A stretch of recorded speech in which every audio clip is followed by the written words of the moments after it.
Welcome back. We're live. You're watching France 24, a special programme because we're going to go to Turnberry. Let's take a listen in to President Trump, who's holding a press conference right now with Ursula von der Leyen, the head of the European Commission. There's golf diplomacy going on.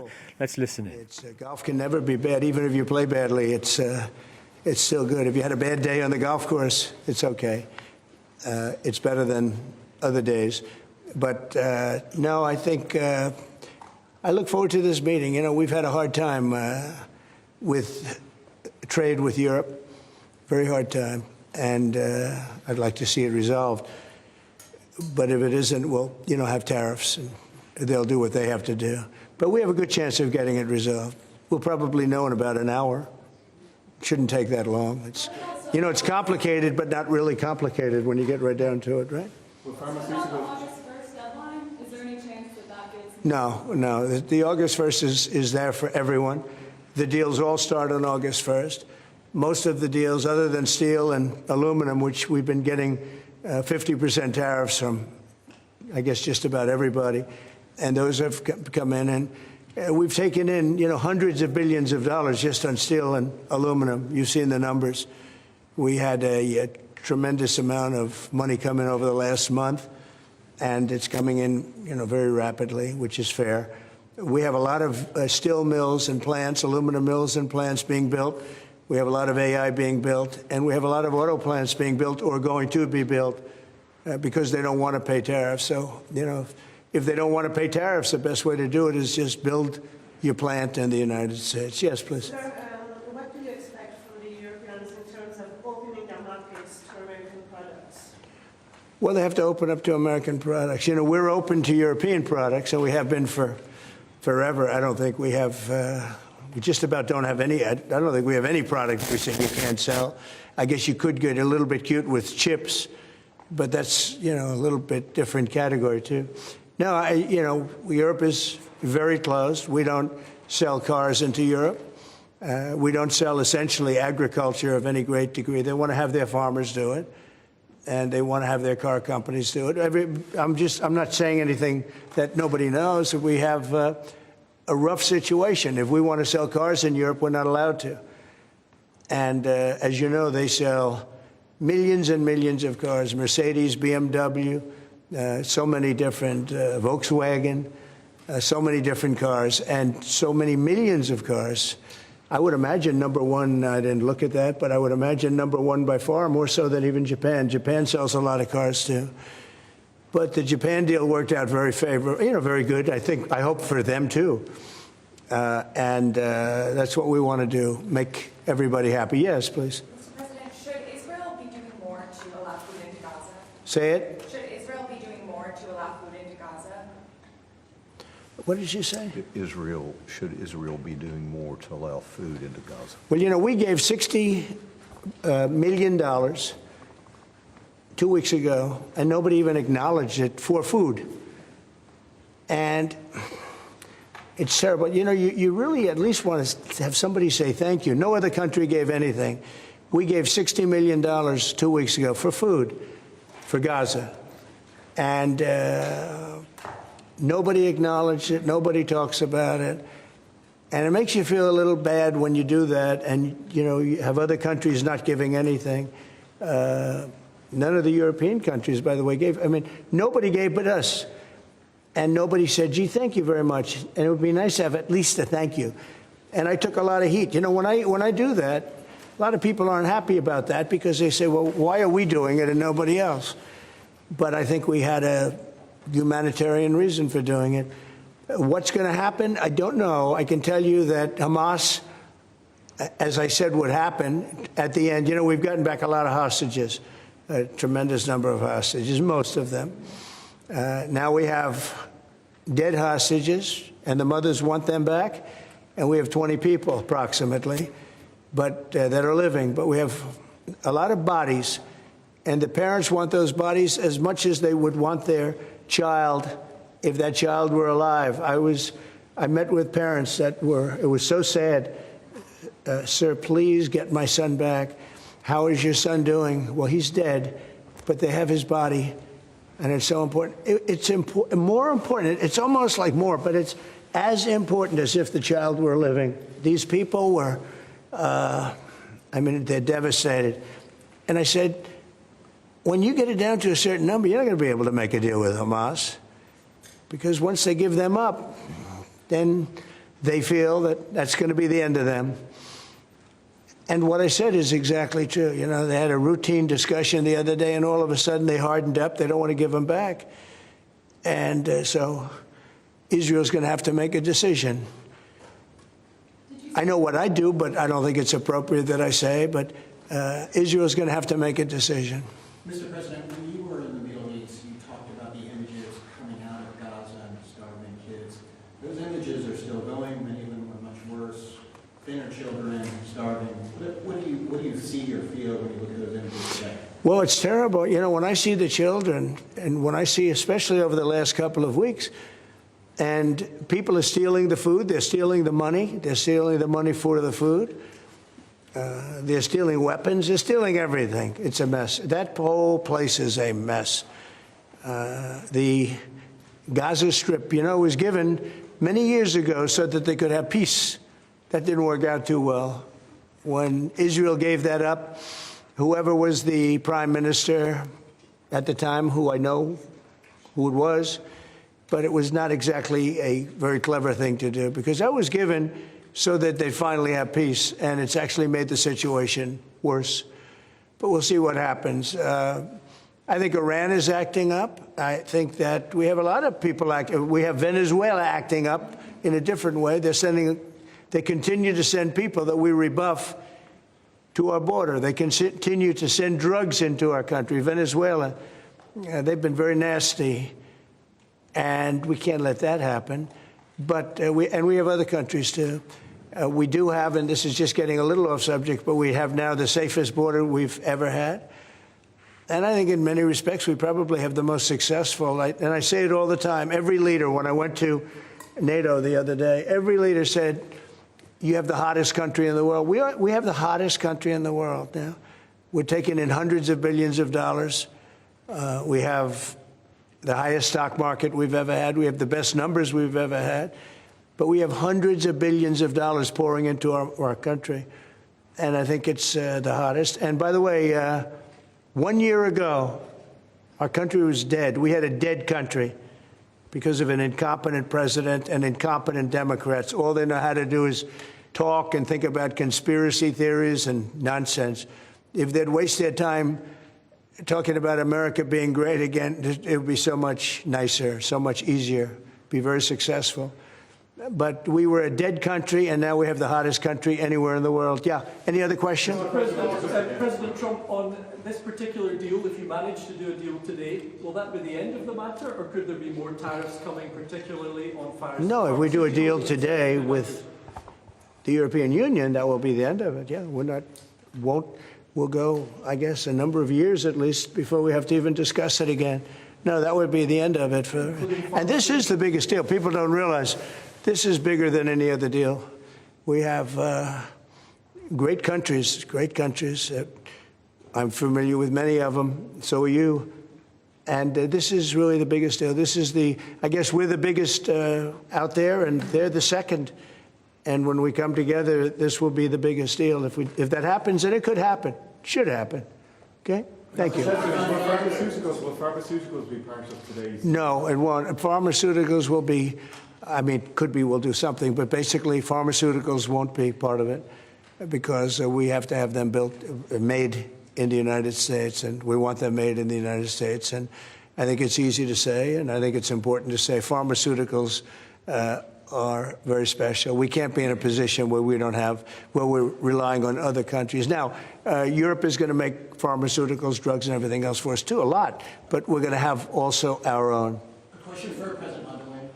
Yes. Can you give your assessment of what you feel the chances are a deal of? The president just talked about a 50-50 chance, and the biggest obstacle being fairness.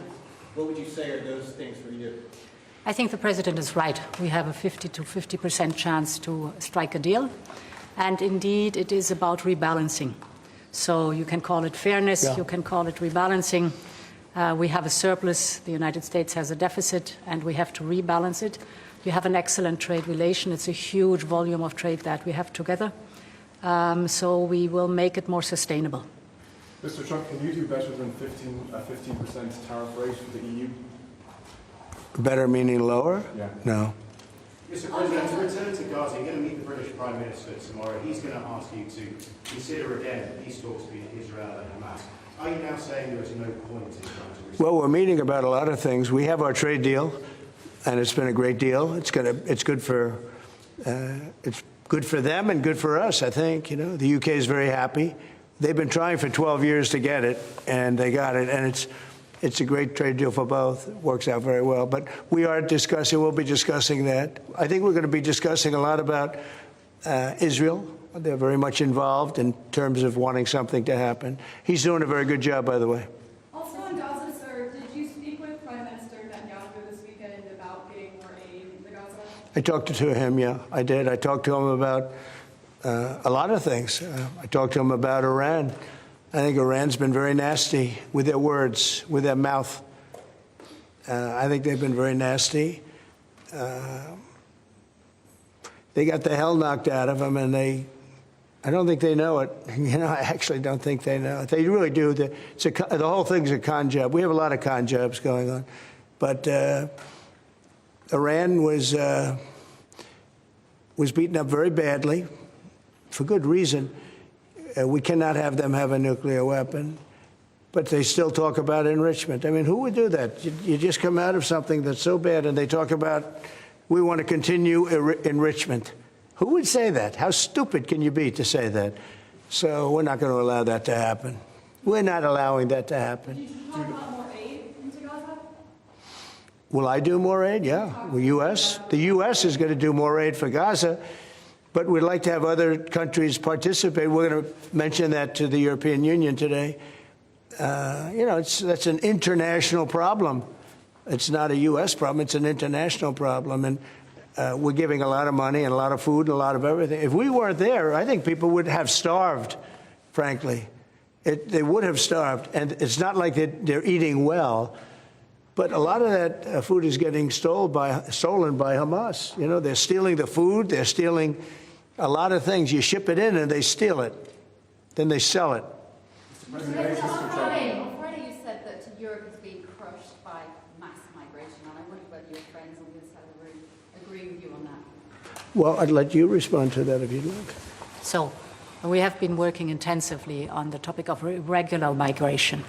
And we have, from the very beginning, said that migration is a European challenge that needs a European answer. As Europeans, we will fulfill our international obligations, as we've done in the past, also in the future. But we, as Europeans, are the ones who decide who comes to the European Union and under what circumstances, and not the smugglers and traffickers. That's the principle in which we are working. I will say this, you know, they did ask me when I got off the plane, immigration, Europe has a tremendous problem, and we do too, but we've sealed our borders. We have nobody coming in, and we have hundreds of thousands of people being taken out, and the bad ones first, and I think we're doing a very good job of that. But we had, I mean, it literally registered 0 people last month. You probably saw that, nobody. And Europe has a very similar problem. I think they're going to end up in the same place. You might as well go there quicker. And the other thing I say to Europe, we will not allow a windmill to be built in the United States. They're killing us. They're killing the beauty of our scenery, our valleys, our beautiful plains. And I'm not talking about airplanes. I'm talking about beautiful plains, beautiful areas in the United States. And you look up, and you see windmills all over the place. It's a horrible thing. It's the most expensive form of energy. It's no good. They're made in China, almost all of them. When they start to rust and rot in 8 years, you can't really turn them off. You can't bury them. They won't let you bury the propellers, you know, the props, because there's a certain type of fiber that doesn't go well with the land. That's what they say. The environmentalists say you can't bury them because the fiber doesn't go well with the land. In other words, if you bury it, it will harm our soil.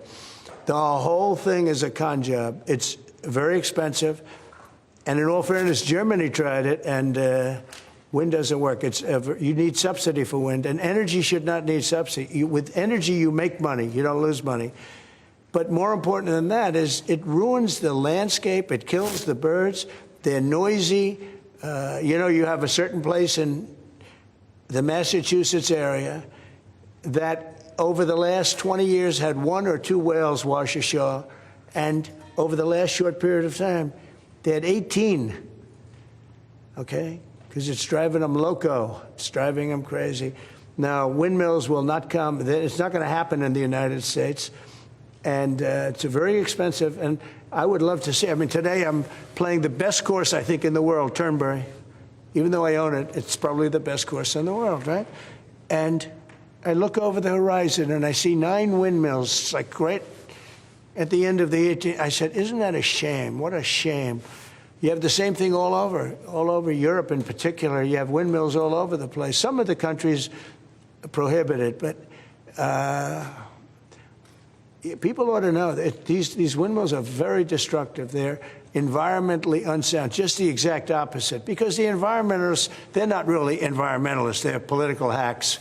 These are people that they almost want to harm the country. But you look at these beautiful landscapes all over the world. Many countries have gotten smart. They will not allow it. They will not. It's the worst form of energy, the most expensive form of energy. But windmills should not be allowed. Okay.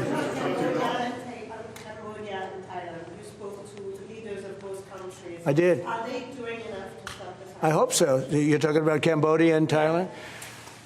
So I had an interesting time. We're dealing with Thailand, and we do a lot of trade with Thailand and with Cambodia.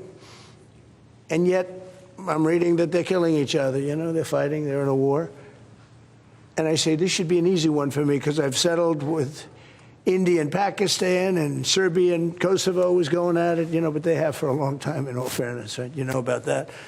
And others, the Congo.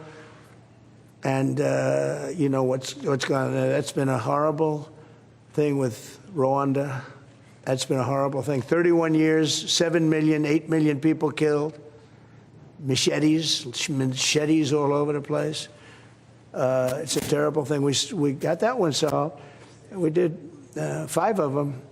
And I was saying, we have a trade deal. We were working on another. We finalized another trade deal yesterday. And I asked my people, I said, how are we doing with Cambodia and how are we doing with Thailand? And they say they're going to be coming in at some point to talk. I said, well, let's call them right now. So I called the prime ministers of each. And I said, we're not going to make a trade deal unless you settle the war. A lot of people are killed, that in a short period of time. The border, they're fighting pretty like wild. And I spoke to both of the prime ministers, and I think by the time I got off, I think they want to settle now. I know they're meeting today or tomorrow, and we're going to work with them. Marco Rubio's working with them also, his people, and him. I think we're going to get that. That would be a great thing, but that would have turned out to be a bad one. And I will tell you, India and Pakistan, they were really getting ready to go at it. So getting those things settled, if I can do it, and if I can use trade to do that, it's my honor. But I had great talks with 2 very good people that they both really would like to make a deal. So we'll see what happens. Okay, how about 1 more, 2 more? President Europe's now spending a lot more on defence, thanks to you. They are. Should they get a fairer deal on trade and exchange? Well, they're spending a lot on defense, but we're spending a lot more. And we've been very generous to NATO for many, many years. And but we had a terrific meeting with NATO. I'd love to do as well. We had a meeting where they put up 5% instead of 2%, and they're going to pay it instead of not paying. Because, as you know, many people didn't pay the 2% or anywhere near it, and the 2% was too low. And we're going to be sending now military equipment and other equipment to NATO, and they'll be doing what they want, but I guess for the most part, working with Ukraine. But we had a fantastic meeting. I guess it's now almost 4 weeks ago. One of the best meetings they've ever had at NATO. And the spirit and the coming together was incredible. And I stood and I listened to almost 30 speeches. That was a lot. and I was really late, and I had to leave, but I didn't want to leave before those last 10 spoke, because they'd go home and they'd tell their wife, Trump left. And they were so nice to the United States. They were all mentioning the United States and me, but they were mentioning the United States to be here. It's such an honor, you know, et cetera. And I thought it would have been inappropriate. But I did stay. It was very hard because I was extremely late for something else that was, you know, pretty important. And we had a tremendous NATO meeting. I'm sure you heard that too. Yep. It was great. There's some great people that you deal with on two fronts, right? But you deal with on primarily the trade front. But I will tell you, they came together, and the relationship is really good. That was it's an interesting question, because you probably have reported it that way. It really, we came together, and they went from 2% to 5%, which nobody would have thought that was even, who would even think that? Because they didn't want to be at 2%. All of a sudden, they're 5%. And that's the right number. And so it was a great honor. I got to know the heads of those countries really very well at that meeting almost a month ago. Okay?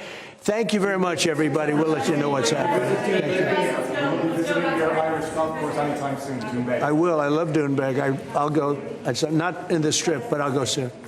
Okay? Thank you very much. Thank you. Thank you. Mr. President, where we came from. Thank you.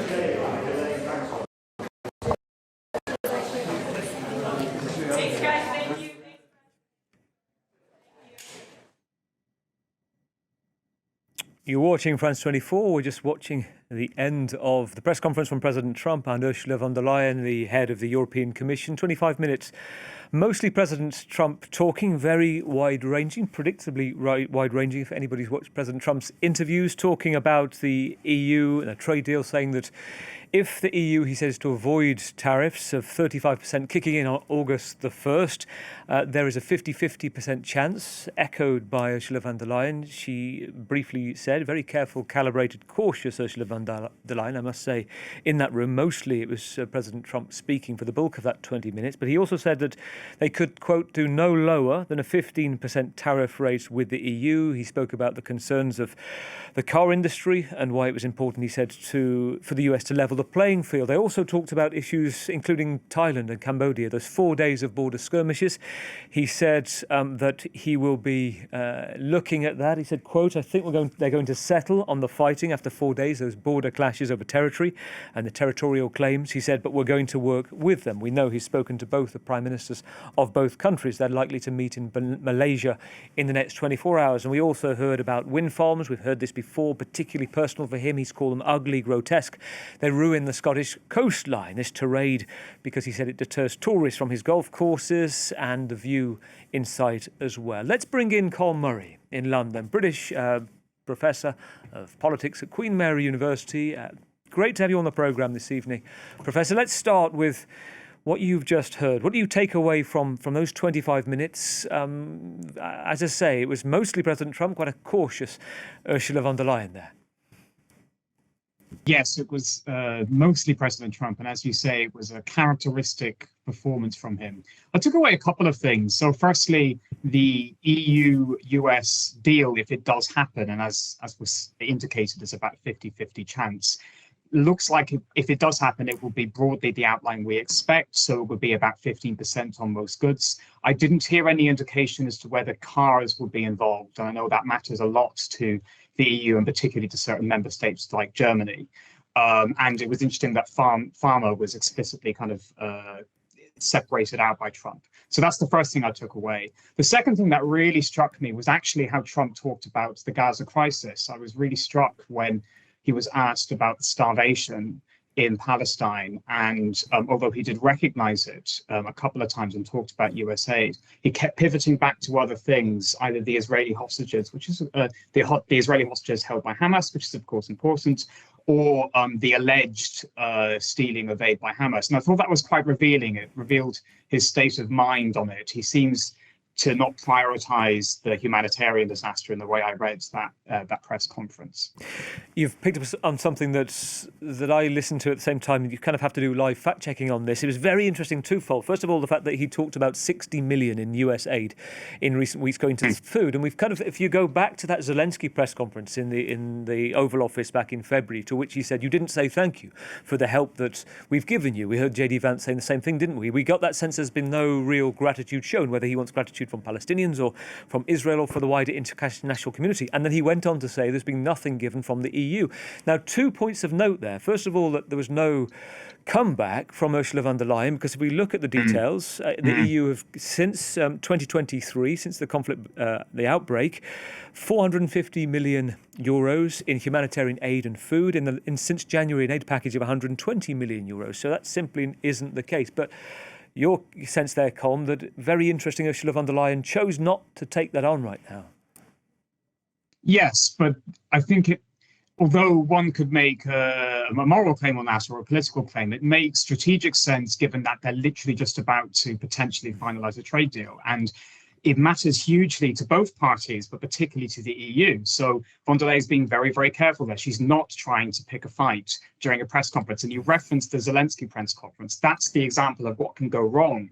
And the fact that Trump clearly feels it's important to him that he's thanked for aid reveals some of the psychological dynamics at work there. So you're right to pick that up, but I think it's very explicable by the fact that von der Leyen is laser targeted on trying to get this deal, which would reduce tariffs on EU-US trade in most cases to 15% over the line, because it matters so much. I mean, you know, the volume of trade in value terms, I think, is something like 1.6 trillion euro between the US and the EU. So this does matter a lot to von der Leyen, but it's very striking that she, I think you're right to infer that she bit her tongue.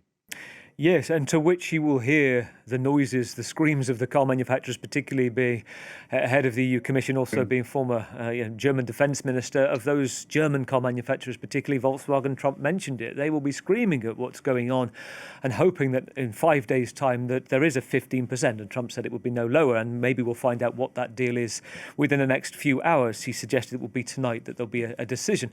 Can I ask you just to we step back from this. We have President Trump holding court at Turnberry, attended on and dealing with European Commission chief, awaiting the visit of Keir Starmer at Turnberry tomorrow. It's something to consider in itself, isn't it? This modern diplomacy. What are you making of this working visit? So what I make of it is it's the fallout from Trump's decision back in March to try to rip up the global trade order. It's striking that it's happening in Scotland. I think kind of ironic in a way, because when the UK was in the EU, it was supposed to be sort of one of its roles was the bridge between the US and the EU. And ironically, it's sort of playing that role today, despite the fact the UK is now left. But yeah, it shows the strategic dilemma, particularly for the UK's leader, Keir Starmer, but also for von der Leyen. They have a real strategic dilemma, which is divisive in the way they've approached to it, which is they are dependent on the US in a couple of key respects. We've mentioned the economic aspect. One thing that Trump also mentioned there was militarily. I mean, the UK, back in February, the former head of the British Army, David Richards, said it would take years and years before the UK would be less dependent on the US militarily. So on the one hand, you have to appease the US. You have to get trade deals over the line. You have to promise to get to 5% NATO spending, and that was more painful for some NATO members than others. But on the other hand, this is domestically playing quite badly in many different quarters because Trump is incredibly unpopular in much of Europe, certainly in the UK. A really interesting poll by the British Social Attitude Survey, a long-standing survey, about a month and a bit ago, showed that 72% of UK voters see the US as a threat to world peace, which is an astonishingly high number. I mean, Russia was at 90%, which makes sense. But even in 2005, during two Gulf, the Iraq War and the Afghanistan War, it was far lower than that. It was something like 50%.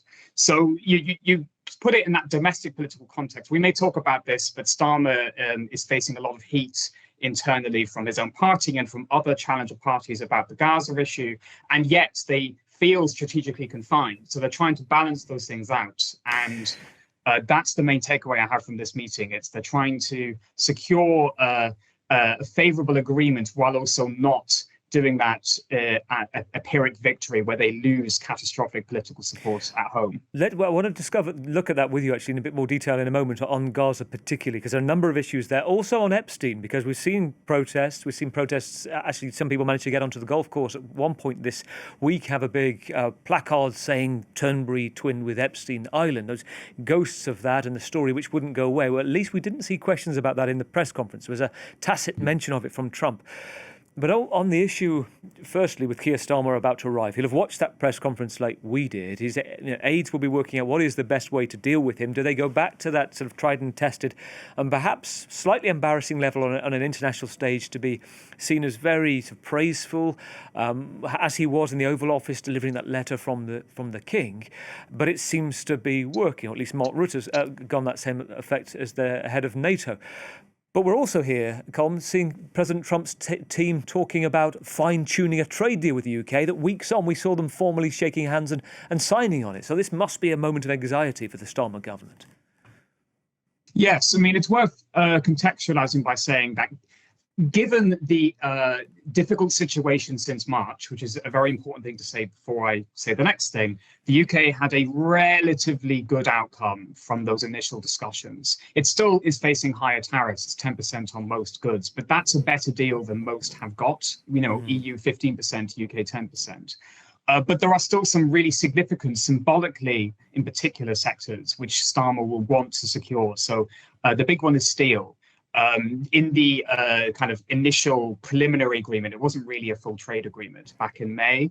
There were warm words on both sides about reducing the steel tariff, which is currently 25%, I think. However, the UK and US, from the reporting, they have a disagreement about whether a particularly important steelmaking factory in the UK at Port Talbot would count because of whether all the goods are made in the UK or not. And for Starmer, that would matter because steel is a symbolic role in British politics. That's a Labour constituency represented by Stephen Kinnock. So there will be anxiety there. I think the political danger for Starmer probably comes more from Gaza, but with particular interest groups in Labour voting areas with a challenge from reform. Steel is the one he's going to most prioritise, and that a success for the UK would probably be including steel in the reduction of tariffs. And on Gaza, we heard President Trump say that Israel's going to have to make a decision. He said, "If I know what I do, but I don't think it's appropriate," he said, "to say it here." Well, one would assume, and we don't know what he was going to go on to say, but he was talking about the kind of forcible evacuations of Palestinians into his plan of Trump's Gaza.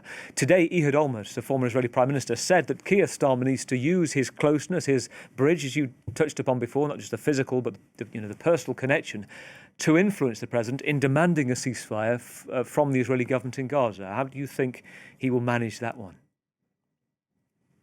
He will do as you intimate. He will try and make it a multilateral decision with the US involved, because that's been his position for a long time. So he's facing pressure internally to follow the pathway of others, notably President Macron of France, who's decided to break from the US a bit and recognize Palestinian status, and got a furious reaction from the US, from Marco Rubio in response. Starmer has faced pressure on that from ministers in his own government, key ministers, Angela Rayner, Wes Streeting, Shabana Mahmood, Yvette Cooper, from 221 MPs in his party, and from challenger parties from his left and his right, notably the Liberal Democrats, the Greens, and this new left-wing party, your party. His answer to that has been recognizing Palestinian statehood as a long-term goal as part of a multilateral ceasefire. And the briefing is he's going to try and convince Trump of that. So that will be his strategy. The concern for Starmer's team is whether that works with such an unpredictable US president, and whether if the outcome is less certain than that, then there might be significant criticism of Starmer for not taking Macron's position, which seems to be increasingly the position of large swathes of British politics, certainly in Labour's space. So they'll be anxious about that. The kind of plan you sketched out there is, I think, Starmer's plan. But it's very uncertain as to whether it's going to work, particularly, as I said earlier, given long-standing US support for Israel, and also Trump's particular view of the humanitarian disaster. As I said earlier, I don't think he seems to prioritize the starvation, which I thought was a really striking thing from that press conference. And it's worth remembering the small details that will come into this, because we know from previous prime ministers, I'm sure it's the same with Keir Starmer, the SPADs, the assistants will be role-playing, strategizing what will happen, could happen in this meeting. And I think it's fair to say that those around Trump have said before, it's important to him that he wants, and perhaps one of the reasons it's useful to be at Turnberry, that venue to host the British Golf Open Championships, like it did 4 times before he bought it, and notably hasn't hosted it since. And it's worth trying to get into the mindset of the British government, and your understanding of it is they must be strategizing on how to deal with those sudden demands. Yeah, they must be. I mean, they must have an order of priority, but that might not reflect the actual strategic importance, because they recognize the importance of these symbolic things for Trump. I mean, Trump won the first Trump presidency. It was a strategy developed by other leaders that they would play golf with Trump, following and he the doesn't example play golf. of the Japanese Does Prime Keir Minister. Starmer play golf? I don't believe so. I might be fact check on that, but I'm not aware. Starmer's a football man. He's a devoted player of football. And here, crucially, for the kind of conversation you're talking about, not the American football, but English soccer. So I don't believe he plays golf, no. But you heard Trump, which again, might not necessarily play very well for Starmer in UK politics, but you heard Trump saying warm words about Starmer. He's doing a great job. That was kind of striking, actually, saying that about nominally a centre-left prime minister. A final thought just on the sense that there's been an unrelenting headlines for the past 2 weeks. One, that somebody who's used to the weave, who's used to flooding the zone as a strategy of kind of narrating and trying to narrate the story, but that hadn't disappeared around Jeffrey Epstein and this, the Epstein files and all around that. Do you sense from watching that there's a narrative change here? Or are we going to go back to normal business on that come tomorrow?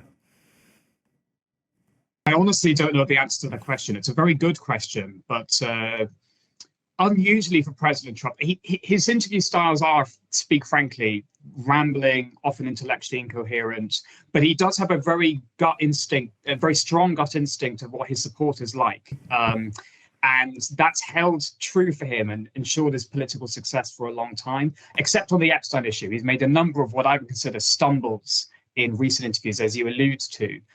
On that issue, he, I don't think, has fully clocked how symbolic it is among the MAGA movement, and how the conspiracy theory around parts of the Epstein case has really taken root. And I don't know, therefore, if he's asked more fully about it, whether he shifted from that and realized that he needs to change his tack, or whether whatever was keeping him from just releasing the files or doing what his supporters want, we can only speculate, will continue to have force. But no, it's a good question, and I don't know the answer. Professor, good to talk to you. Thank you. Professor Colm Murphy, a London professor at British politics at Queen Mary University.